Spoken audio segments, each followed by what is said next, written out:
sometimes you need to give yourself permission to just say the things that would almost be embarrassingly romantic if you don't sort of take that part of your head and throw it away and just go to town. This is called Love Poem. The epigram for this, epigram, thank you. The epigram for this is Amantes sunt amentes, which is Latin for lovers are lunatics. Right, Bob? Oh, yeah. I would deny Galileo, make the moon the center of the universe, the tides a commandment from the very lips of an ancient god, if that would draw her near the unpolished sapphire that lies in the core of my chest. I would carry off the philosopher's stone, spirit away Moses' parting staff, retrieve fine Arthur's sunken blade from the green wild mirror of Avalon.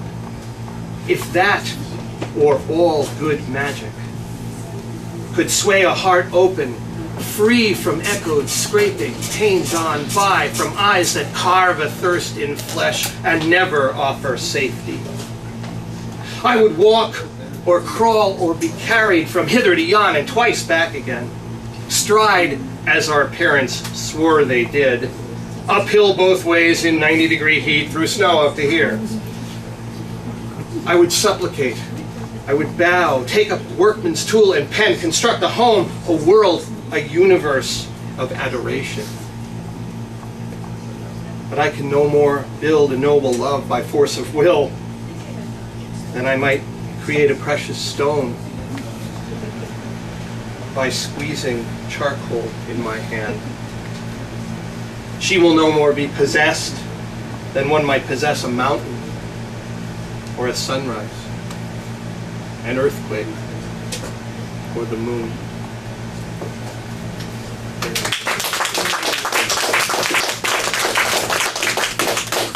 And speaking of the moon,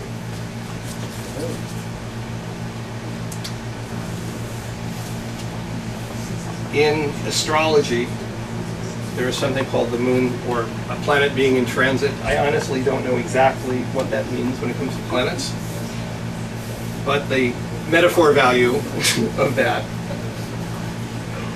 for motion sort of jumped all over me when I came up with this. This is called the moon is always in transit.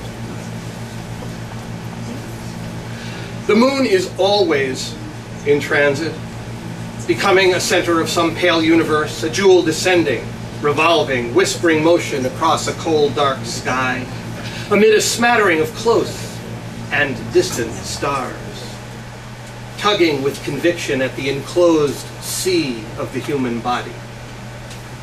The moon is always in transit, turning different faces like Janus, always arriving with poetic words and inordinate shadows, departing with the wash of morning, damning with faint praises, faint outlines of a tranquil horizon.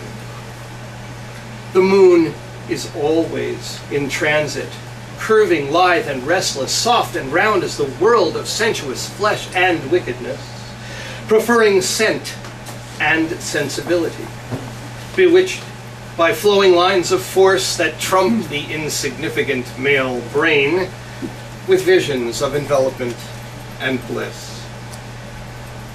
It is the act of being moonstruck, as if there were no other orb worthy of attention in this universe, no satellite qualified to receive the yearning adoration broadcast through the spirals of night, connecting, always connecting to La Bella Luna, even as she drifts in and out of reach, of focus, of substance, back to the eternal azure canopy in the infinite act of discovering that the moon is always in transit.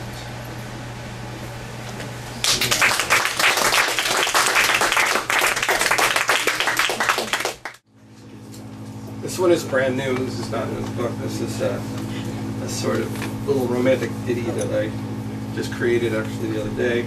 It's called coincidence? I don't think so. So I was out cruising the highway on my Harley, topping out at 80, which is certainly not as fast as my Angel can fly. Unfortunately, my Angel had gotten himself one of those whiny crotch rockets, and he hit 110 before swerving sideways into a Pepperidge Farm truck. He slid down the highway in a lovely rooster tail of sparks. The rig, however, skittered sideways off the right shoulder of I-15 and flopped down the embankment, casting untold quantities of bread upon the waters of the interestingly named Virgin River at the bottom of the ravine. That was the day I met you. The universe has a thing for irony.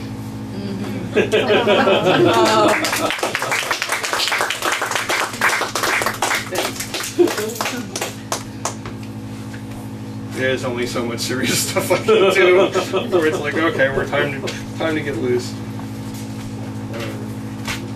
Remember where I put some of these things. Grocery store soliloquy. I try like an idiot to be a grown-up. I put on suits, go to work, answer the phone, write memos, invent my life every day, every minute. And it all comes down to 2 shopping carts piled with cat food and toilet paper bumping in aisle 7. Under the humming fluorescence, you asked me why it mattered. Well, was I the great love of your life? You're funny.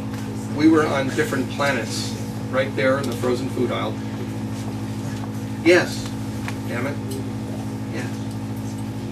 No one withstood the clumsy arguments and stayed in my fantasies with such tenacious abandon.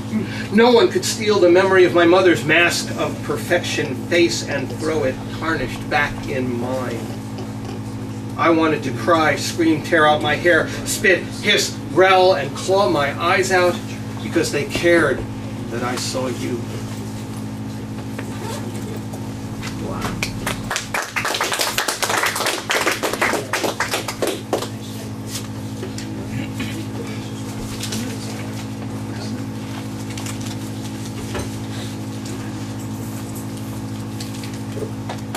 Levi Strauss had no idea. Not the philosopher, the guy who made jeans. The worn beltless jeans ride low on her hips. Copper rivets splint as she moves.